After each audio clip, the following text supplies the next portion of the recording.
Welcome back to Who Died Today USA channel. In the past few days, we have received somber news about the passing of extraordinary talents. Today's episode is dedicated to honoring their memory. Additionally, we will recap the stars we have recently lost. Before we begin, we kindly ask for your support. If this video or the legacies of these remarkable individuals have touched your life, please consider giving this video a thumbs up as a sign of respect and remembrance. Thank you. Dork legs. That happens to be my son playing up there. Patty Maloney was a beloved American actress born on March 17, 1936, in Perkinsville, New York. Standing at just 3 feet 11 inches tall, she carved a unique path in Hollywood, becoming known for her memorable performances in both television and film. She rose to fame portraying the silent, horn-topped alien Honk on Far Out Space Nuts and the character Lumpy, Chewbacca's son, in the cult favorite Star Wars holiday special. Her extraordinary talent in mime and movement brought depth to characters without the need for words, and she often collaborated with fellow Little Person actor Billy Barty in projects like Under the Rainbow and Trapper John, M.D. Throughout her career, Maloney appeared in a wide range of shows, from The Love Boat to Star Trek, Voyager, and even worked as the puppeteer behind The Crypt Keeper on HBO's Tales from the Crypt. Her charm and dedication allowed her to shine in a world that often overlooked actors with disabilities. Sadly, Patty Maloney passed away on March 31, 2025, at the age of 89 after battling multiple strokes. She died peacefully in hospice care in Winter Park, Florida.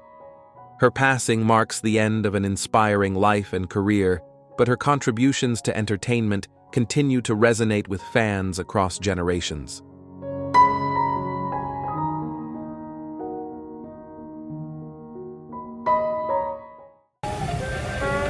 PFALC.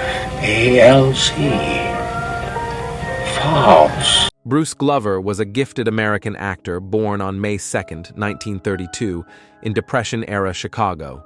Initially torn between becoming a painter or pursuing football, his path ultimately led to acting after an unexpected early performance wearing a gorilla suit in an art school show.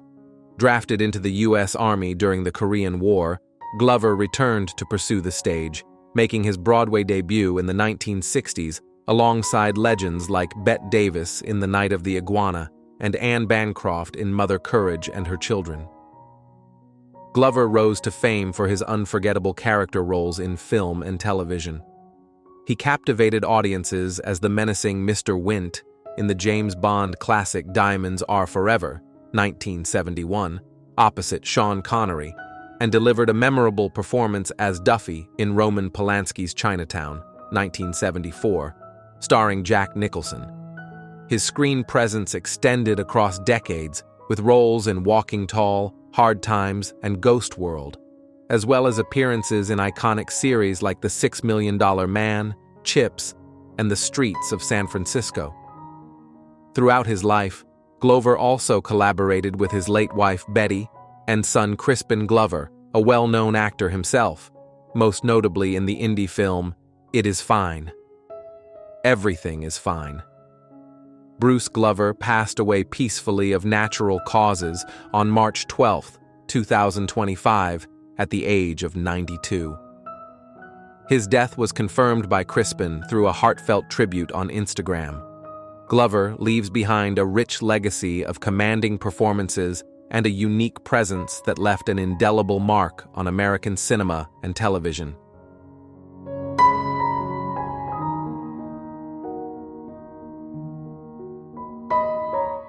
His greatest power was his presence. Yeah. And I wish everyone would have gotten a chance to meet him, just to know what. George Foreman was a legendary American boxer born on January 10, 1949, in Marshall, Texas. He rose to international fame as one of the most formidable heavyweight champions in boxing history, known not only for his power in the ring, but also for his remarkable comebacks and humble spirit. Foreman first captured global attention after winning the gold medal in the heavyweight division at the 1968 Mexico City Olympics, a moment he would later call prouder than any professional title he ever held. He became world heavyweight champion in 1973 at just 24 years old, after defeating Joe Frazier in a stunning upset. Although he later lost his title to Muhammad Ali in the iconic Rumble in the Jungle fight in 1974, Foreman's resilience never faded. After a 10-year retirement, he made an extraordinary return to the ring, and in 1994, at age 45, he became the oldest fighter in history to win a recognized world heavyweight title by knocking out Michael Moorer, reclaiming both the WBA and IBF titles.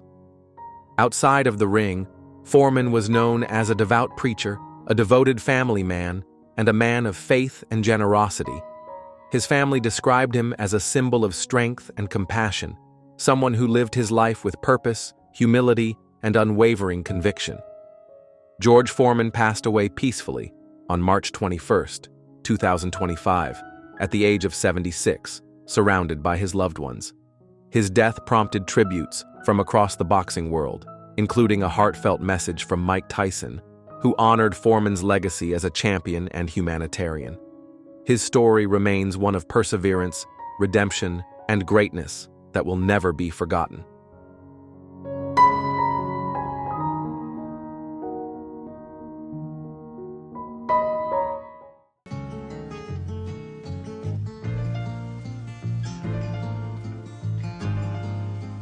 Jesse Colin Young was a celebrated American singer-songwriter born in 1941 in Queens, New York.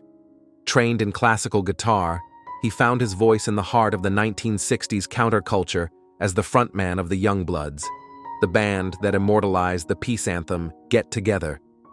Though he didn't write the song, Young's soulful delivery transformed it into a timeless call for unity and love, capturing the spirit of a generation and cementing his place in American music history.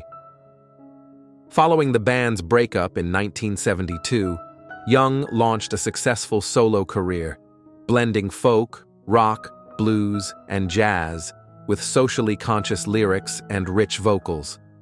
His original compositions like Darkness, Darkness, Sunlight, and 4 in the Morning became staples of the era. Beyond music, Young was a dedicated environmental and social activist, and later in life, a podcast host and coffee farmer. Young faced health challenges after being diagnosed with chronic Lyme disease in 2009, which had likely gone undetected for 2 decades.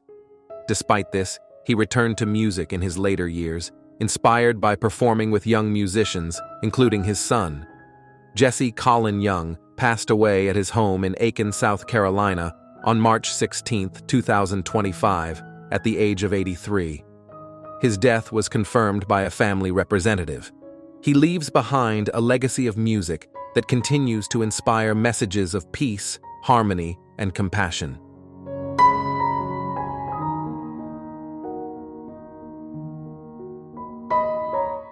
Each other's talent, and Judge will come up with an idea, and I'll go, great, and I'll come up with an idea, and we talk. John Ashton was a beloved American actor born on February 22, 1948, in Springfield, Massachusetts, and raised in Enfield, Connecticut. A graduate of the University of Southern California with a degree in theater arts, Ashton devoted over 5 decades to the craft of acting, earning admiration for his grounded performances and relatable characters. He rose to fame as Detective Sergeant John Taggart in the Beverly Hills Cop franchise, starring alongside Eddie Murphy and Judge Reinhold. His portrayal of the by-the-book but good-hearted officer became a fan favorite, and he returned to the role in the 2024 Netflix sequel, Beverly Hills Cop. Axel F. Beyond his iconic cop role, Ashton was known for his work in Midnight Run, 1988, Some Kind of Wonderful, 1987, and Gone Baby Gone, 2007, among many others. He also had a strong presence on television, with appearances in series like Dallas, Columbo, Police Squad, and Hardball. Tragically, Ashton passed away on September 26, 2024, in Fort Collins, Colorado, at the age of 76, after a battle with cancer. His death was confirmed by his longtime publicist, Alan Summers.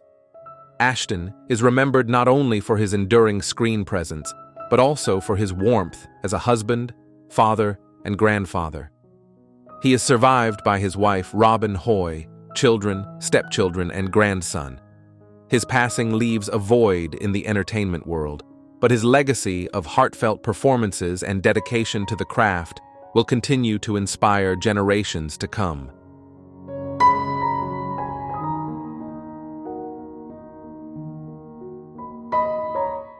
Dad, you had this since the war.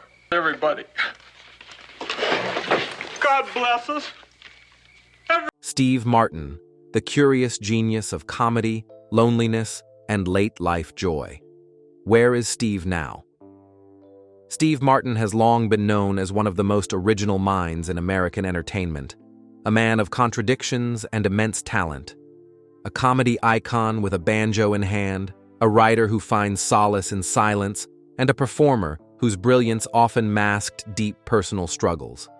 From the goofy arrow-through-the-head comic to the wise elder of stage and screen, Martin's journey is one of reinvention, solitude, and ultimately, love. So, how do you really feel about Steve Martin? On a scale of 1 to 10, how would you rate his impact on entertainment and culture? Tell us in the comments. And don't hold back. Born on August 14, 1945, in Waco, Texas, and raised in Southern California, Steve's first real escape was Disneyland. Not just as a visitor, he worked there as a teen, selling guidebooks and performing magic tricks at Merlin's Magic Shop in Fantasyland. That childhood haven, away from a cold and critical home life, would plant the seeds for the surrealist performer he'd later become. "Outside the house," he said once, "I had a very happy childhood." While his early days were full of joy, home life with his father Glenn Martin was marked by distance and disapproval. Glenn, a failed actor turned real estate salesman, rarely offered praise, even when Steve became one of the biggest stars in the world. "My work was really trying to get approval from him," Steve revealed. He couldn't quite be proud of an unconventional showbiz act that he didn't understand. That disconnect followed Martin well into adulthood, shaping much of his emotional landscape. Steve's rise in comedy was as unorthodox as his persona.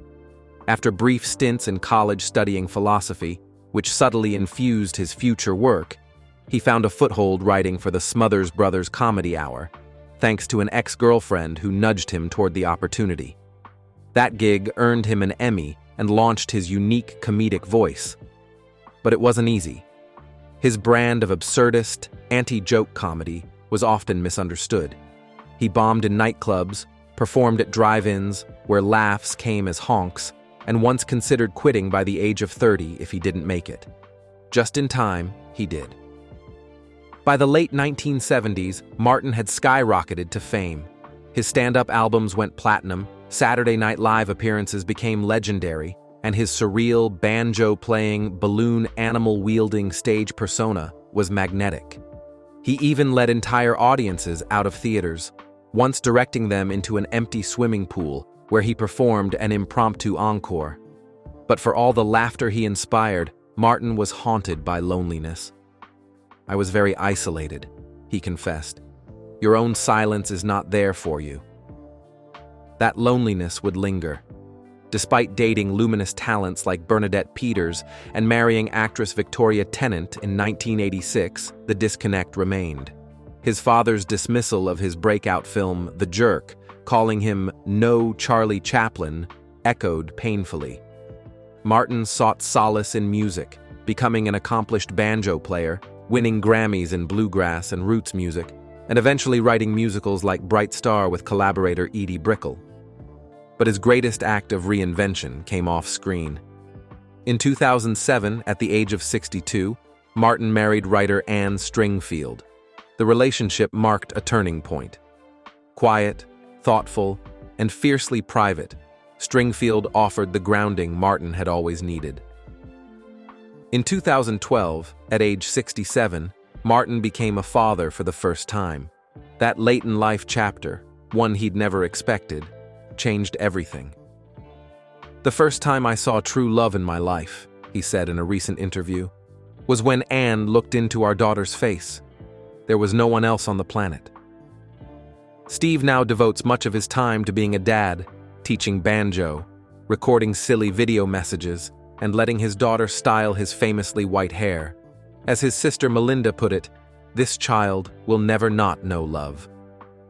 The documentary Steve Martin, a documentary in 2 pieces released in 2024, revealed a new side of the famously private man. Directed by Morgan Neville, the film juxtaposed then his early struggles and skyrocketing fame with now, a contemplative, grateful Martin in his late 70s, full of wisdom but still haunted by past scars.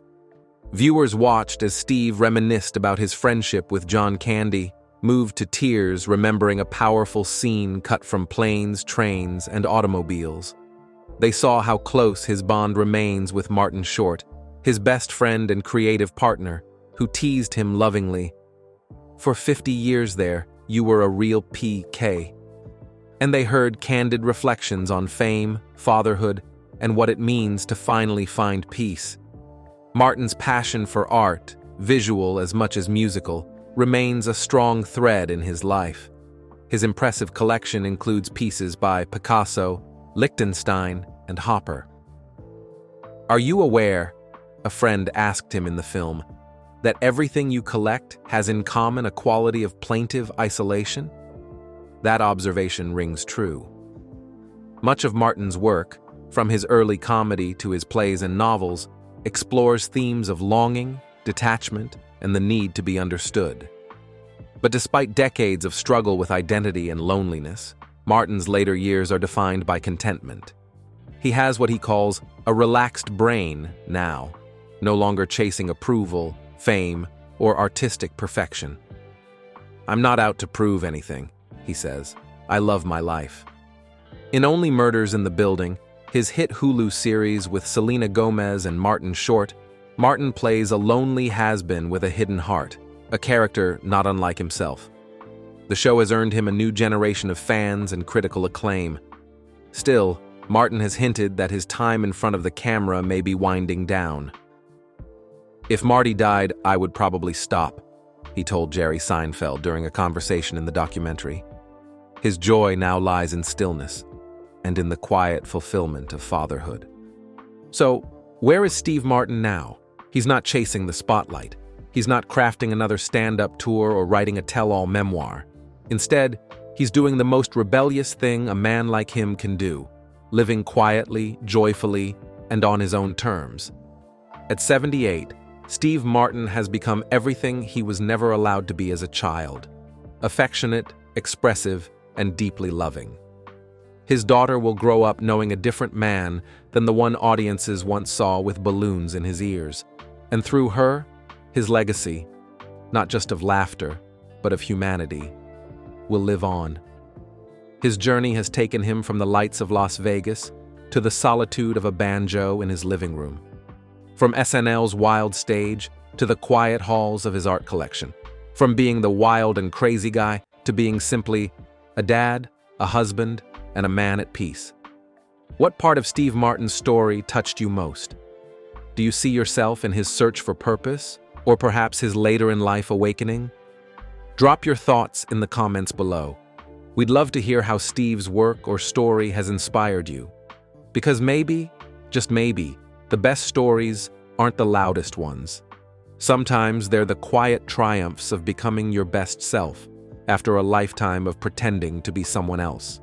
And Steve Martin, the once lonely genius of comedy, has finally become his best self.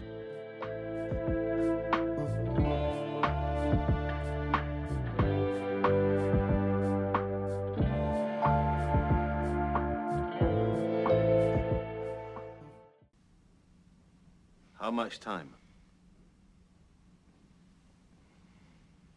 Bernard Hill was a gifted English actor born on December 17, 1944 in Manchester, England. He became a household name through his deeply human and powerful performances on both stage and screen. Hill rose to international fame for portraying King Theoden of Rohan in the Lord of the Rings trilogy, and Captain Edward Smith in James Cameron's 1997 Oscar-winning epic Titanic. His commanding presence and heartfelt delivery in both roles left a lasting impression on audiences around the world. Hill's breakthrough came in 1982 with the BBC drama Boys from the Black Stuff, where he played Yasser Hughes, a desperate, unemployed man grappling with identity and survival. The performance earned critical acclaim and helped shape the portrayal of the British working class on television, earning the series a BAFTA award. Throughout his decades-long career, Hill also starred in acclaimed productions such as Wolf Hall, Shirley Valentine, Valkyrie, and Gandhi. His portrayal of intense, complex characters made him one of Britain's most respected actors. Tragically, Bernard Hill passed away early on May 5, 2024, at the age of 79, surrounded by his fiancée Alison and son Gabriel. The cause of death has not been publicly disclosed. His passing prompted heartfelt tributes from co-stars and fans alike, with Lord of the Rings cast members describing him as fearless, generous, and unforgettable. Bernard Hill leaves behind a legacy of masterful performances, emotional depth, and a quiet strength that will continue to inspire generations of actors and audiences.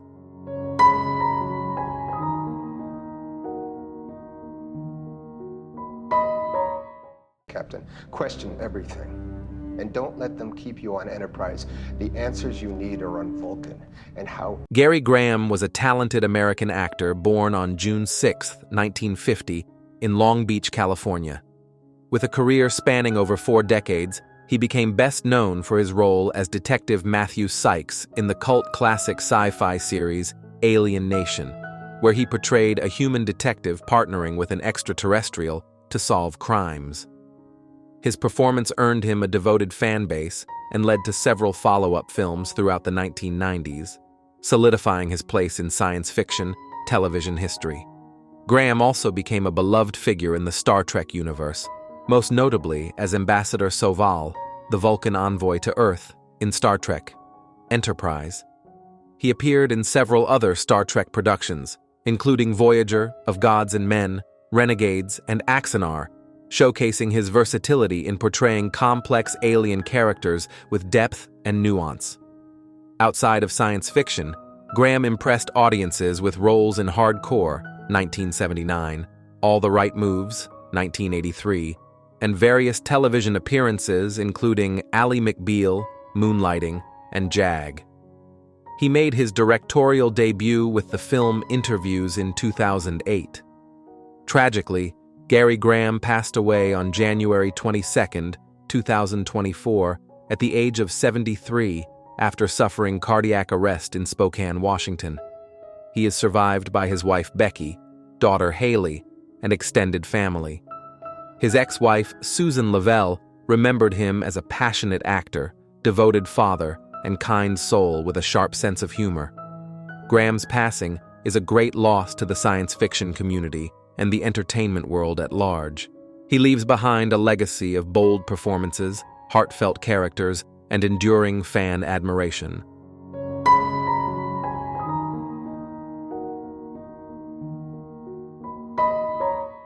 My name is John Wellington Wells. I'm a dealer in magic and spells, in blessings and curses, and ever-filled purses, in prophecies. Clive Revill was a distinguished New Zealand-born actor, born on April 18, 1930, in Wellington. He was a versatile and prolific performer whose career spanned stage, screen, and voice acting. Recruited into acting by the legendary Laurence Olivier, Revill trained at the Old Vic Theatre School in England and became a celebrated member of the Royal Shakespeare Company. His talent shone brightly on Broadway, where he received 2 Tony Award nominations for Irma la Douce and Oliver, earning praise for his dynamic presence and musical skill. Revill captivated film audiences with memorable roles in The Private Life of Sherlock Holmes and Avanti, the latter earning him a Golden Globe nomination. In 1980, he became known to millions of Star Wars fans as the original voice of Emperor Palpatine in The Empire Strikes Back, a performance that, though later replaced, remains beloved by fans of the franchise. He also voiced Alfred Pennyworth in Batman, the animated series, and took on roles in numerous animated shows and classic television series. Throughout his life, Revill demonstrated remarkable range, portraying a wide array of characters from Shakespearean leads to comic villains. His legacy is one of depth, artistry, and a genuine connection with audiences across generations. Tragically, Clive Revill passed away on March 11, 2025, at the age of 94, following a battle with dementia. He died peacefully in a care facility in Sherman Oaks, surrounded by love. His enduring work across multiple mediums continues to inspire actors and entertain audiences worldwide.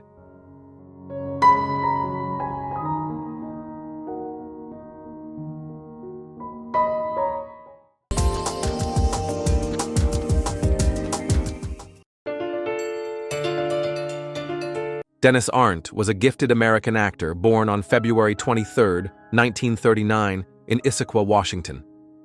Before stepping into the world of performance, Arndt served as a helicopter pilot during the Vietnam War, earning 2 Purple Hearts and a Commendation Medal for his bravery.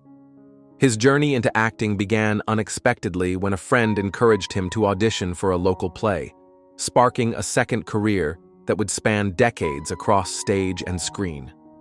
Arndt rose to fame with his role as Lieutenant Phil Walker in Basic Instinct, 1992, where he interrogated Sharon Stone in one of cinema's most iconic scenes. He also portrayed Sergeant Howard in SWAT, 2003, and held recurring roles in several television dramas by David E. Kelley, including L.A. Law, Picket Fences, and Boston Legal. His versatility was further showcased in acclaimed shows like Grey's Anatomy, Supernatural, and The Good Fight. At age 77, Arndt made his Broadway debut in Heisenberg, opposite Mary Louise Parker, earning a Tony Award nomination for Best Actor. His portrayal of Alex Priest, a gentle butcher drawn into an unexpected romance, was praised for its emotional depth and quiet vulnerability. Tragically, Denis Arndt passed away peacefully in his sleep on March 25, 2025, at the age of 86, in his beloved cabin home in Ashland, Oregon. He is survived by his wife of 45 years, Magie Downey, 7 children, and numerous grandchildren. Arndt's remarkable life, marked by service, creativity, and humanity, leaves behind a legacy of unforgettable performances and deep artistic sincerity.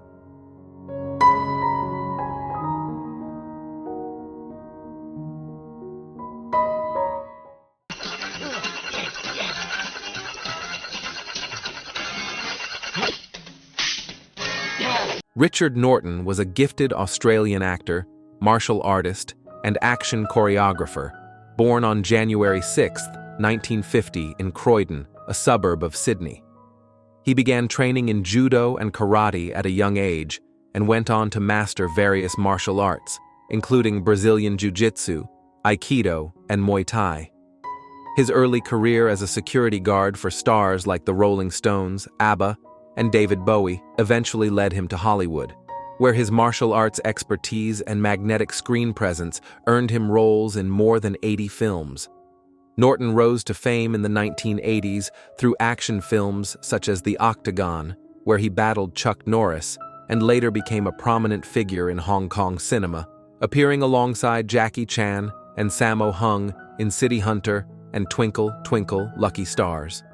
His long-standing on-screen partnership with Cynthia Rothrock in martial arts films like China O'Brien and Rage and Honor was widely celebrated for its chemistry and precision. Beyond acting, Norton was a respected fight coordinator, contributing to projects such as Walker, Texas Ranger, Mad Max, Fury Road, and Suicide Squad, while also training Hollywood stars, including Charlize Theron, Margot Robbie, and Will Smith. Tragically, Richard Norton passed away peacefully at his home in Melbourne on March 30, 2025, at the age of 75. His wife, Judy Green, shared the heartbreaking news, calling him her everything. Norton's remarkable legacy, both in martial arts and cinema, continues to inspire generations of performers and fans around the world.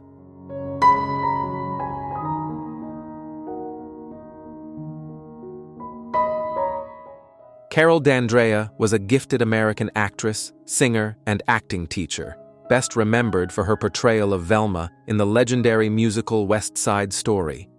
She was born on August 28, 1937, in Altoona, Pennsylvania, and showed early promise in the arts, turning down a scholarship to Penn State University to pursue her dream in New York after losing her parents in a tragic car accident. D'Andrea rose to fame in 1957 when she originated the role of Velma in Jerome Robbins' Broadway production of West Side Story. Her performance was so compelling that she was one of only 6 actors chosen to reprise their roles in the acclaimed 1961 film adaptation, where Velma was reimagined as the girlfriend of Ice, a character created for the movie. Though she was initially cast in the Broadway musical Gypsy in 1959, she was replaced before opening, yet remained a favorite of Robbins, who continued to support her career.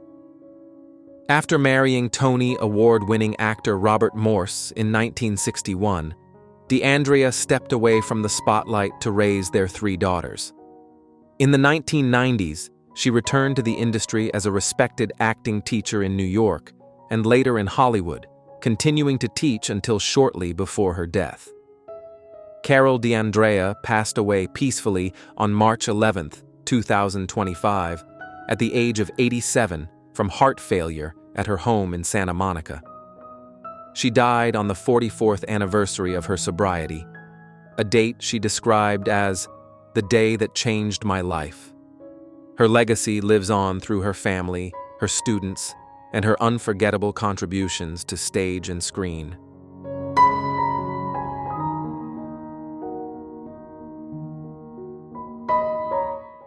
Larry Tamblyn, the founder of the Standells. Yes. Who, of course, had the amazing... Larry Tamblyn, born in 1943 in Los Angeles, was a pioneering American keyboardist, songwriter, and founding member of the garage rock band The Standells, whose sound laid the groundwork for punk rock. With their 1965 hit Dirty Water, the band captured national attention and ultimately created a Boston anthem still played at Red Sox games to this day. Tamblyn's gritty musical style and rebellious energy made the Standells one of the most influential bands of their era, inspiring generations of musicians from the Ramones to Yo La Tengo. Beyond Dirty Water, Tamblyn contributed to the cultural fabric of 1960s America through appearances on The Munsters, cult films like Riot on Sunset Strip, and numerous garage rock staples like Sometimes Good Guys Don't Wear White. A younger brother of actor Russ Tamblyn and uncle to actress Amber Tamblyn, Larry carved out his own legacy in rock history. Tamblyn passed away on March 22, 2025, at the age of 82 after a battle with a rare blood cancer called myelodysplastic syndrome, MDS. He was surrounded by his wife of over 30 years, Glenda Chisholm Tamblyn, and his 6 children. Remembered not only for his musical contributions, but also for his progressive spirit and generous mentorship, Tamblyn was a self-taught orchestrator and continued composing music until the end of his life. As his niece Amber wrote, Larry was the epitome of punk rock, fighting for your art and unapologetically making waves doing it. His legacy remains one of enduring cool musical innovation and familial pride.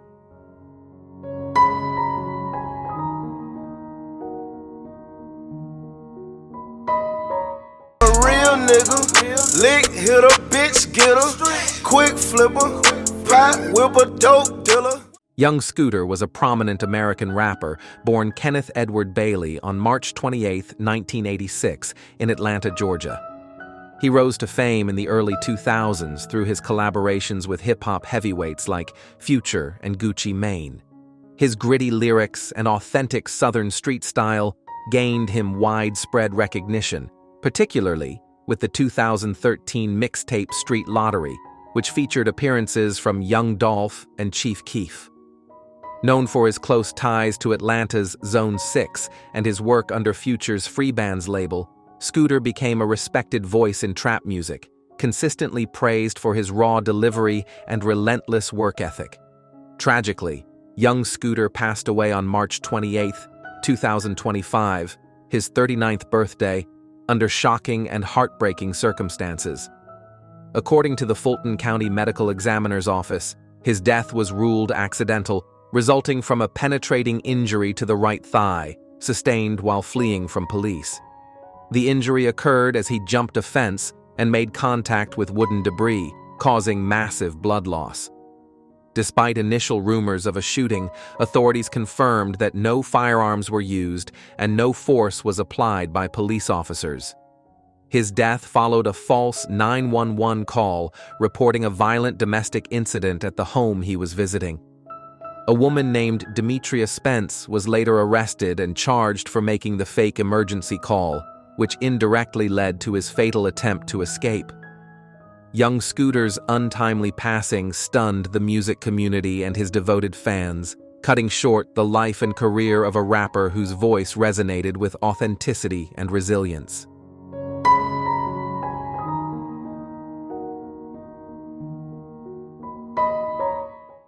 Really? Yeah. Did you? No, I didn't. But listen, you did. Our latest story involves an award-winning actor, a music icon, and a man whose talent has inspired generations, Jamie Foxx.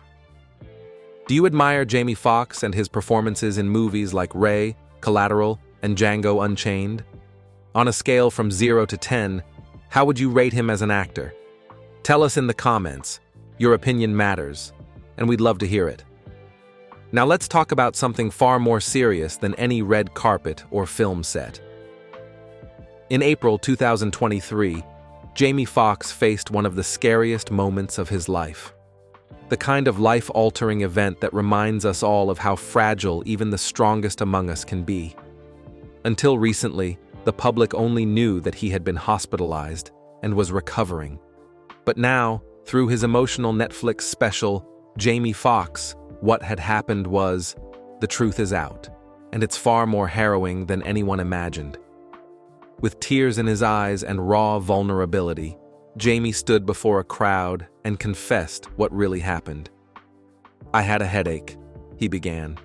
"I asked my son for an aspirin, but before he could give it to me, I blacked out." What followed was a horrifying medical emergency. Jamie suffered a brain hemorrhage that led to a stroke, a condition so severe that doctors told his sister, Deidre Dixon, "If we don't operate right now, we're going to lose him." Let that sink in. Jamie Foxx, the man whose voice filled stadiums and whose acting won him an Oscar, was suddenly in a fight for his life. And for 20 days, he remembers absolutely nothing. 20 days gone, erased. The only memories that remain are from others. Friends rushing him to a doctor who sent him home without seeing the severity of the situation, and his sister, who trusted her instincts and drove him to a different hospital, Piedmont in Atlanta, just 400 yards from where his Netflix special was later filmed. "They saved my life," Jamie said, holding back tears. "They literally put me back together." Have you ever had a moment in your life when everything changed in an instant? If you've ever faced something similar or watched a loved one go through it, you know that what Jamie experienced wasn't just medical, it was spiritual. "I didn't see the light," Jamie revealed to the crowd, "but I did see the tunnel, and it was hot." In a moment that mixed humor and horror, he added, "I think I was in the wrong place. I looked at the end of the tunnel and thought I saw the devil waving me over." That's Jamie, the master of turning pain into something powerful and strangely beautiful. He woke up on May 4th, sitting in a wheelchair, unable to walk. The man who had electrified the world with his energy, now barely able to move. "Why am I in a wheelchair?" he remembered asking, not realizing he had been unconscious for nearly 3 weeks. His friend Dave was by his side and broke the news. "You had a stroke."